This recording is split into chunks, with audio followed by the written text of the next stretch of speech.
कैलाश पर्वत के बारे में आज हम कुछ बातें करेंगे।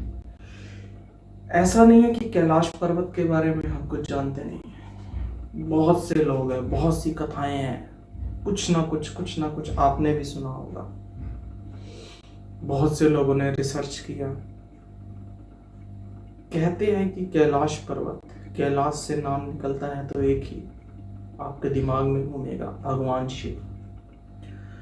भगवान शिव का नाम मैं इसलिए ले रहा हूँ क्योंकि कैलाश पर्वत पे कई ऋषि मुनि आज भी हैं जो कहते हैं कि कई 100 सालों से नहीं बल्कि कई हजारों सालों से तपस्या कर रहे हैं। अब ये तपस्या कैसे कर रहे हैं बिना खाए पिए, एक बर्फ में बैठे हुए? तो इसके पीछे क्या विज्ञान है ये तो शायद ही कोई जानता हो। और ऐसा भी नहीं है कि कैलाश पर्वत पे किसी ने चढ़ने की कोशिश नहीं की। पुरातन समय में तो कई लोगों ने करी थी। अगर उनको छोड़ दिया जाए तो आज भी कई पर्वतारोहियों ने अब से कुछ साल पहले तक बहुत कोशिश करी, लेकिन वो चढ़ नहीं पाए। कैलाश पे ना चढ़ने का मेन कारण ये रहा कि रास्ता टूटा फूटा है या पानी बहुत है, ऐसा कुछ नहीं। मेन ये था कि यहाँ जाते ही आपका कंपास तक काम करना बंद कर गया। कंपास मतलब जो आपको दिशा दिखाए यंत्र, उस यंत्र का दिशा दिखाना ही बंद कर दिया गया। ऐसा क्यों हुआ, इसके बारे में कोई सही जवाब तो है नहीं। कुछ साइंटिस्ट कहते हैं ये धरती का केंद्र बिंदु है इसलिए बंद हो गया, लेकिन कुछ पर्वतारोहियों ने बताया कि हम जैसे जैसे चढ़ते गए कोई अलौकिक शक्ति थी जो हमें रोकने की कोशिश कर रही थी। कभी तूफान आ जाता था, कभी मौसम एकदम साफ हो जाता था। इन सब को भी अगर छोड़ दिया जाए नेचर की तरफ से हुए हम लोगों को, तो कुछ लोगों ने बताया कि यहाँ पे हमारा जो एज साइकिल था वो बहुत ही तेजी से चलने लग गया। एज साइकिल मतलब आपकी उम्र एक तेजी से बढ़ने लग जाए, आपके नाखून बाल बहुत ही तेजी से बढ़ने लग गए। जो बताते हैं कि ये आपके 1 हफ्ते 2 हफ्ते में नाखून बढ़ते थे वो एक ही दिन में बढ़ गए। तो इससे तो कुछ पर्वतारोही घबरा ही गए। और कुछ लोग जब रात को वहाँ सोने लगे तो उनको अजीब सी आवाज़ें सुनाई दी।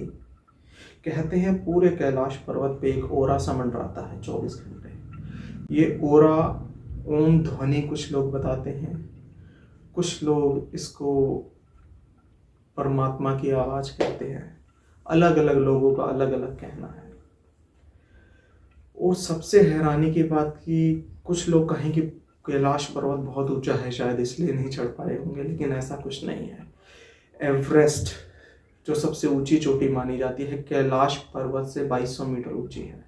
वहाँ पे कई पर्वतारोही गए और वापस भी आए, लेकिन कैलाश पर्वत पे ऐसा आज तक नहीं हुआ। ये ना होने का कारण क्यों ये अनसुलझा है आज तक। आप कहेंगे कि भारत है, बहुत सी कथाएं चलती हैं, आप लोग सही हैं। कुछ लोगों ने कुछ कथाएं बना दी कि ऐसा होता होगा वैसा होता होगा, बिल्कुल ठीक है। लेकिन कैलाश पर्वत पे आज चाइना ने चढ़ने पे बैन लगा रखा है। चीन वाले तो महादेव को मानने से रहे। उनका भी मानना है क्योंकि अब कैलाश पर्वत चीन के एरिया में आता है। अब ये कैसे हुआ ये तो अंदरूनी बातें हैं और ये वही लोग जानते हैं कि उन्होंने कैसा अपना एरिया बढ़ाया। जो कभी भारत और नेपाल में आता था वह पूरी तरह चीन में चला गया है। हाँ, कुछ भाग है जो अमरनाथ यात्रा के टाइम खोल दिया जाता है चीन की तरफ से, तो ये सब चलो अलग बातें हैं। लेकिन ऐसा क्या है कि चीन को भी अपने घुटने टेकने पड़े, जो कि अपना खुद का सूरज बनाने को तैयार खड़ा है आज। तो इसके पीछे क्या है ये तो एक रिसर्च की बात है, लेकिन हाँ, आने वाले समय में शायद इस रात से पर्दा उठ सके।